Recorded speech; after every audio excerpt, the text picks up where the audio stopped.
حضرت سیدنا سلمان فارسی رضی اللہ تعالی عنہ فرماتے ہیں کہ شعبان کی آخری تاریخ کو حضور نے ایک خطبہ ارشاد کیا۔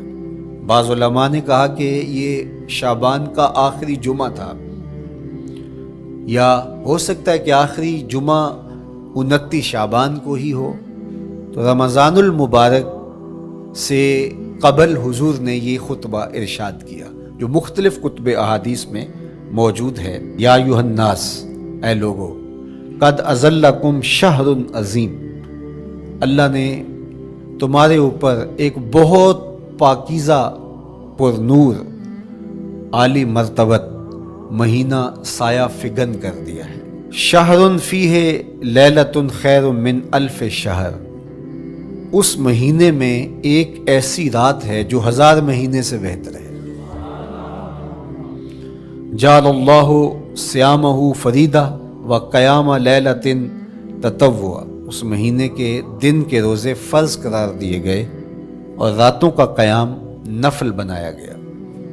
تراویح کی صورت کے اندر راتوں کے قیام کا ماحول پیدا ہوتا ہے، صلاۃ اللیل پڑھی جاتی ہے، نوافل پڑھے جاتے ہیں کثرت کے ساتھ۔ یہ اس مہینے کی شانیں ہیں، یہ اس مہینے کی رونقیں ہیں۔ اس مہینے میں اللہ تعالیٰ نے خاص کرم نوازیاں عطا کی ہیں اہل ایمان کو۔ وَمَن تَقَرَّبَ فِيهِ بِخَصْلَةٍ مِّنَ الْخَيْرِ كَانَ كَمَنْ أَدَّى فَرِيضَةً فِي مَا سَوَاهُ، ایک نفل کا ثواب ایک فرض کے برابر اس مہینے میں کر دیا جاتا ہے۔ وَمَنْ أَدَّى فَرِيضَةً كَانَ كَمَنْ أَدَّى 70 فَرِيضَةً فِي مَا سَوَاهُ، اور اگر کوئی ایک فرض ادا کرتا ہے تو اس کو 70 فرائض کا ثواب ملتا ہے۔ اس قدر نیکیوں کا اجر بڑھا دیا جاتا ہے، ان کی قیمت بڑھا دی جاتی ہے اس مہینے میں۔ اور پھر ارشاد فرمایا وَهُوَ شَهْرُ الصَّبْرِ، یہ صبر کا مہینہ ہے۔ ہونے کے باوجود بھی انسان تناول نہیں کرتا، ٹھنڈا میٹھا مشروب میسر ہے اور زبان کانٹا بن گئی، حلق خشک ہو گیا، لیکن اس کے باوجود بھی ایک گھونٹ حلق سے نیچے اتارنے کا روادار نہیں ہوتا۔ وضو کرتے بھی احتیاط کرتا ہے کوئی قطرہ آب حلق سے نیچے نہ ٹپک جائے، تو یہ صبر سے کھاتا ہے۔ جب ہو بھی تو انسان اس سے گریز کرے، تو جب ہوگا نہیں تو پھر انسان صبر کا عادی بن جاتا ہے، تو یہ صبر کی عادت ڈالتا ہے۔ یہ شہر الصبر ہے۔ پھر فرمایا والصبر ثوابہ الجنہ، اور سنو صبر کا ثواب جنت ہے۔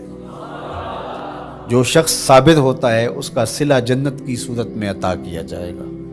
وشہر المواسات، اور یہ ہمدردی کا مہینہ ہے، باہمی پیار کا مہینہ ہے، الفتیں بانٹنے کا مہینہ ہے، نرم دلی کا مہینہ ہے، ایک دوسرے کے احساس کا مہینہ ہے۔ جب کوئی شخص بھوک اور پیاس کاٹتا ہے تو اس کو پھر محسوس ہوتا ہے، بالخصوص امراء، کہ بھوک کیا بلا ہوتی ہے، اور جو نان شبینہ کو ترستے ہیں اور جنہیں کھانا میسر نہیں آتا ان کی زندگیاں کتنی تلخ ہوتی ہیں۔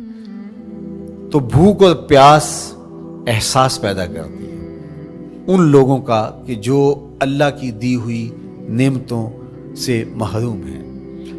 تو اس لیے یہ ایک قسم کا رحم دلی کا مہینہ ہے، پیار بانٹنے کا مہینہ ہے، یہ الفتیں تقسیم کرنے کا مہینہ ہے۔ وَشَهْرٌ يُزَادُ فِيهِ رِزْقُ الْمُؤْمِنِ، اور یہ ایسا مبارک مہینہ ہے جس میں مومن کا رزق بڑھا دیا جاتا ہے۔ روزہ کھانا بچانے کے لیے، یہ اخراجات کم کرنے کے لیے نہیں ہے، بلکہ اس میں آپ کا رزق اور بڑھ جاتا ہے۔ ایسی ایسی نعمتیں کھانے کو ان لوگوں کو بھی نصیب ہو جاتی ہیں عام دنوں میں جو ان کا مقسوم نہیں ہوتی۔